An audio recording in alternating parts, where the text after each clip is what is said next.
معلومة النهاردة عن تنين البحر الأزرق بلو بلوكاس. هو من الحيوانات البحرية الرخوية.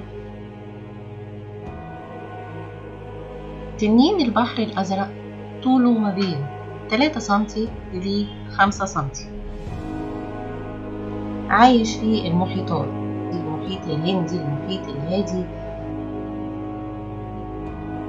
كمان بيفضل طافي على سطح المية على طول.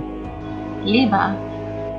عشان بيبلع فقاعات الهواء اللي هي موجودة في المية، بيخزنها في بطنه، عشان كده بيفضل طافي على السطح، عايش على السطح.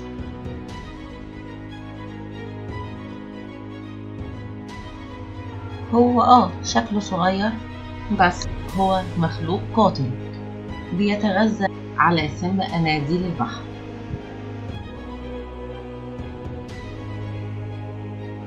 وممكن كمان ياكل لحوم البشر لو هو ملقاش أكل.